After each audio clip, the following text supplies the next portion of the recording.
Graças a Deus por este dia. É uma bênção a salvação de nossas almas. É uma bênção poder estar transmitindo esta palavra para você, meu irmão, minha irmã. E eu quero te saudar com a paz de nosso Senhor e Salvador Jesus Cristo. E que nos momentos que você ficar ligado conosco, ouvindo a pregação, você sinta paz, alegria, e que a mensagem sirva de edificação para a tua vida. Eu quero ler a palavra que encontra-se no Velho Testamento, no livro do profeta Jonas, no capítulo 4 e o versículo 6. E fez o Senhor Deus nascer uma aboboreira que subiu por cima de Jonas, para que fizesse sombra sobre a sua cabeça, a fim de o livrar do seu enfado. E Jonas se alegrou em extremo por causa da aboboreira.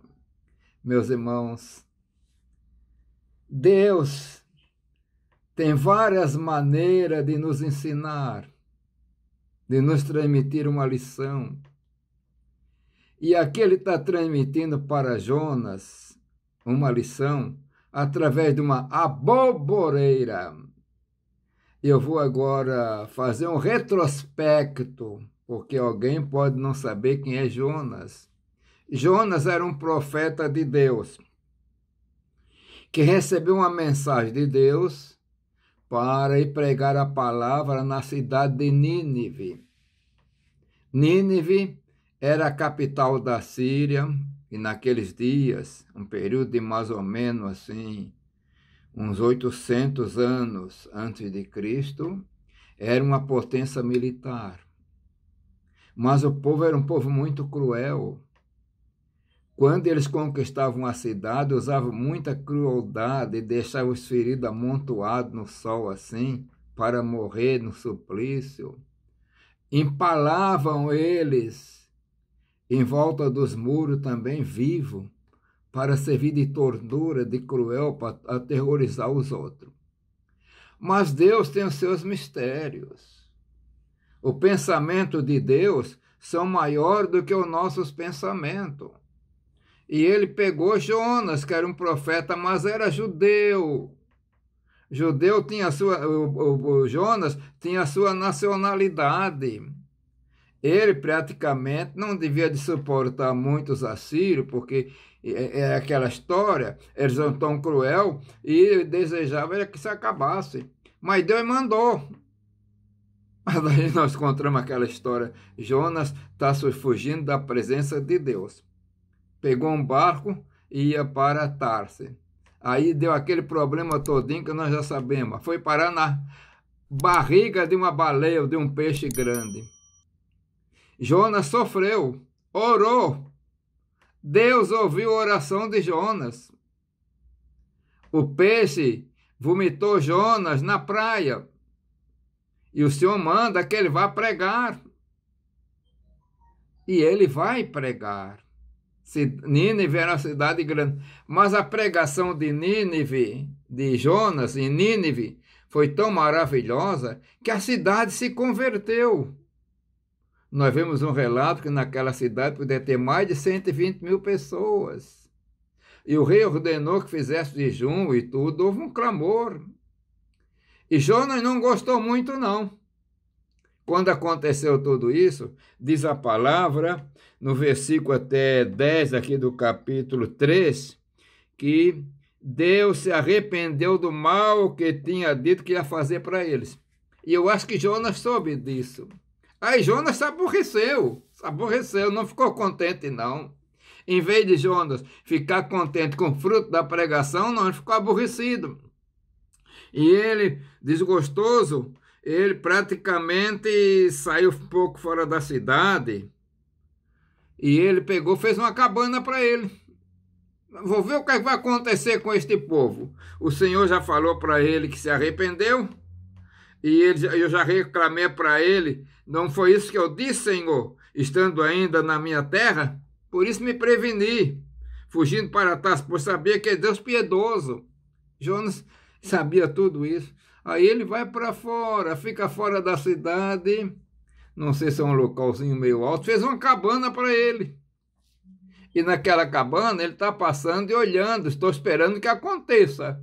Vamos ver se vai acontecer. Mas pelo jeito ali era tempo de verão e o sol estava muito quente. E aí, o que acontece? Daquele calor, aí Deus agora diga, eu vou trazer a lição para Jonas, dar um ensinamento. Numa manhã, numa noite, fez nascer uma boboreira. Todos sabem que é uma boboreira, né? Que produz abóbora, né? É estranho que ela ficou pendurada. Ainda bem que não caiu uma abóbora na cabeça do Jonas. E aí tá muito bem, Jonas ficou contente porque deu sombra para ele. Então ele estava com sombra e água fresca. Vamos ver o que vai acontecer.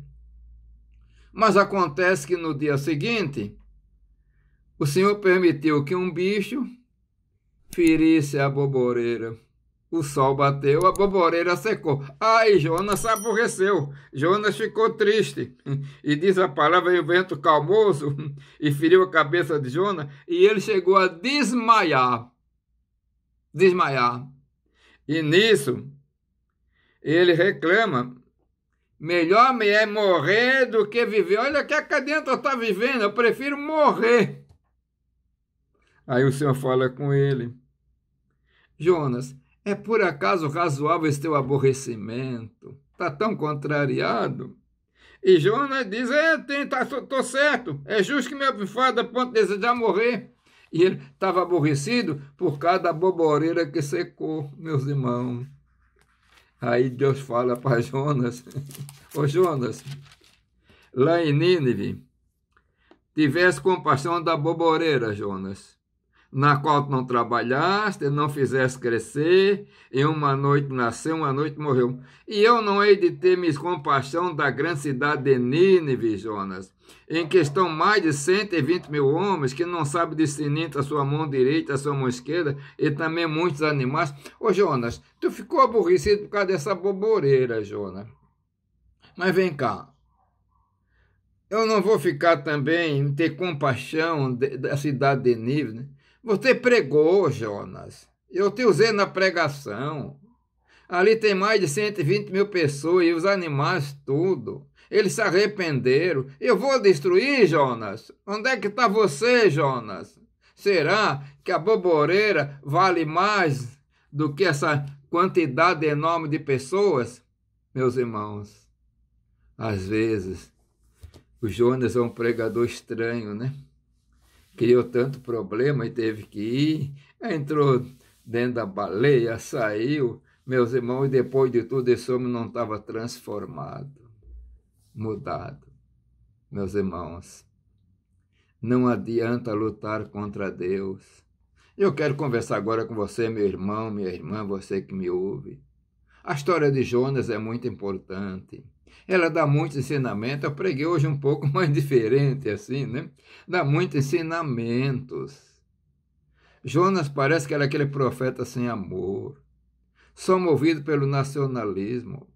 Mas Deus, irmão, está acima do nacionalismo. Deus, o amor de Deus é maior do que nós podemos pensar. Jonas não queria ir, mas, meus irmãos, às vezes nós temos visto problemas de obreiros, de irmãos, que Deus tem um plano com essa pessoa, tem uma chamada para essa pessoa, e a pessoa não quer obedecer, não quer ir, e sofre. Jonas sofreu e causou sofrimento e prejuízo para os outros.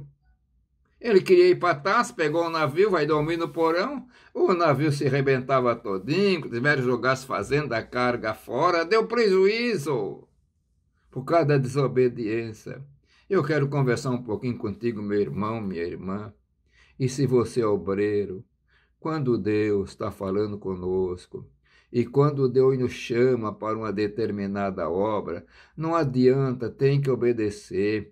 É a voz imperativa de Deus, Ele é soberano, é Ele que opera poderosamente. Jonas custou a entender. Ele teve que levar aquela lapada, aquela pancada no Jonas. Será que a cidade de Nínive, com 120 mil pessoas, são almas? não vale mais do que a boboreira, Jonas. Cadê você? Cadê o amor? Cadê o seu entendimento? E isso, meus irmãos, também serve de reflexão para nós, de ensinamento para nós. Às vezes nosso horizonte está tão curtinho, mas o horizonte de Deus é maior. Deus queria salvar. Ele fez uma operação, ele provou para Jonas: Jonas, se eu te mandei ordenar para pregar, eu fui operar e operou. Só Jonas não queria entender.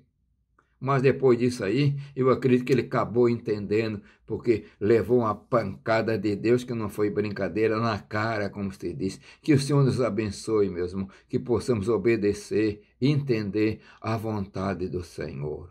Eu quero orar agora. Pai de amor, Deus bendito, Tu és soberano, Senhor. Nos ajuda, nos dá graça, Senhor, que nós possamos estar rendidos, Senhor, a Teus pés para fazer a Tua vontade. Mesmo essa Tua vontade, muitas vezes, não seja a nossa vontade, não seja o que nós achamos que é bom, mas é a Tua vontade. Pai eterno, eu peço em nome de Jesus. Amém.